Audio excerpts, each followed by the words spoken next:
So yesterday we talked about bir al-walidain, quickly inshallah ta'ala, because I don't have too much time. As we talked about the rights of the parents, it is only fair to talk about the rights of the children. Okay, so do the children have any haqq? Yes, of course they have any haqq. But let me go through the questionnaires for the Kahoot, which is on the 28th. We talked about this last night. So every day there will be questionnaires, right? So 3 questions. Number 1, what is the meaning of al-birr? What is the meaning of al-birr? I talked about that yesterday. And what is the opposite of al-birr? Let me ask this question right here from the brothers. What is the opposite of al-birr? The opposite of al-birr? Huh? Aq? What is it? The opposite is? No, in English, in Arabic. Aq, al-uquq. Aq, uquq. Yani he was very, very close. Al-uquq, right? Uquq al-walidain. So aq abah. Yani aq shad. So aqqa, or the opposite of al-birr. And who are the 3 people who Allah subhanahu wa ta'ala will not look at the day of judgment? I mentioned one. You need to do your research about the other 2. You don't know. You need to do your research. Don't raise your hands. You don't know. No, you don't know. So you need to do your... one of the parents, but there's 2 more I did not mention. So inshallah ta'ala, you need to do your research to know about those 3 who Allah will... ثلاثة لا ينظر الله إليهم يوم القيامة. I'll give you a chance. You said you know? خلي شوف. يلا. Yeah. What's the second one? Hey, أيوة. Wrong. The husband. Who are the 3 people? So these are the 3 questions, okay? So now, here's the, inshallah, this is what we need to talk about today, is حقوق الأولاد, the rights of the children. This is very important. Why? Because some fathers, they think they are ministers of finance. All they have to do is pay the bills and provide, but that's all it is. They think that raising the children is the role of the wife or the mother, right? Which in fact, the both roles, they have to partake both responsibilities in raising and educating and disciplining the children. As a man came to Umar ibn Khattab, by the way, and he said, my son, I have an issue with my son. I have a problem with my son. He's dishonoring me. This is what he says. So Umar ibn Khattab told him, let me hear from your son. I want to talk to him. And then the son asked Umar ibn Khattab, he says, Ya Amir al-Mu'mineen, I know my father has rights upon me. Do I have rights upon him as well? Amir al-Mu'mineen said, yes, you do have rights. عندك حقوق. This is what are my rights? Over my father, my parents. He says, the first right, your father has to pick a good mother for you. He has to pick a good name for you. And he has to teach you deen. He has to teach you Quran. He says, Ya Amir al-Mu'mineen, how about if I told you that my father did not do none of these? He did not do none of these. And then Umar ibn Khattab told the father, you have wronged your son before he wronged you. This does not mean that if your father is wrong, you don't listen to him, or you dishonor him, or you disobey him. La.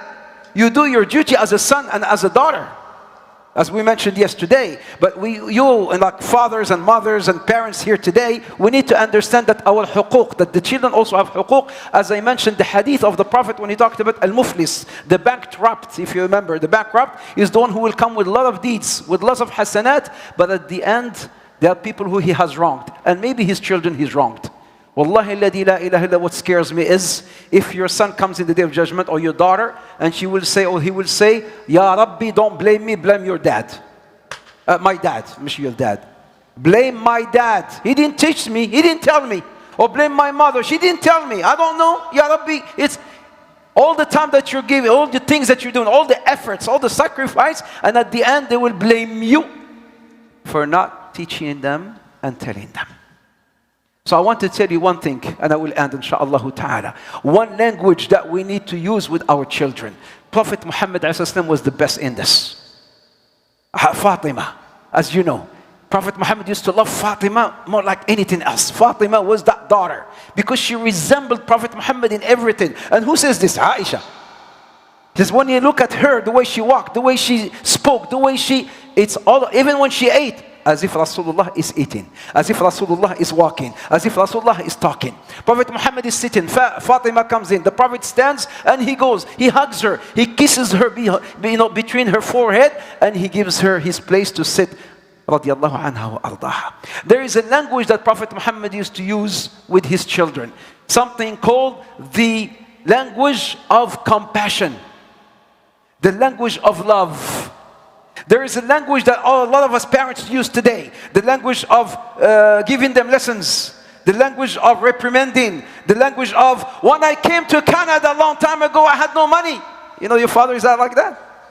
When I came to Canada, I had $1. And you know what I did? And every time, khalas, you sit down, I know my father's going to say, when you came to Canada, what did you do there? And another language some of the parents use, which is wrong, comparison. Look at your flan.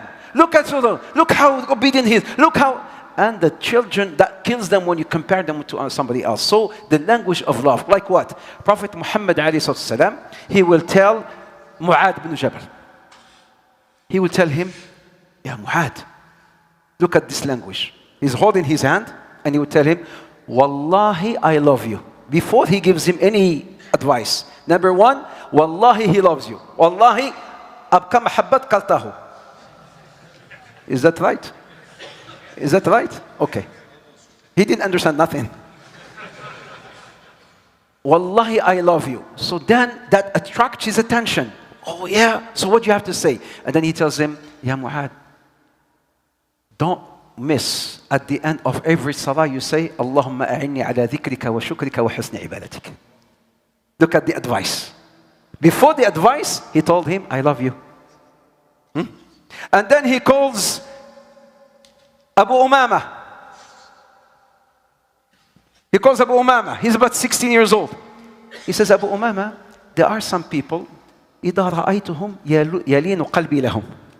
There are some people, when I see them, my heart is soft towards them. Really? And he says, you're one of them.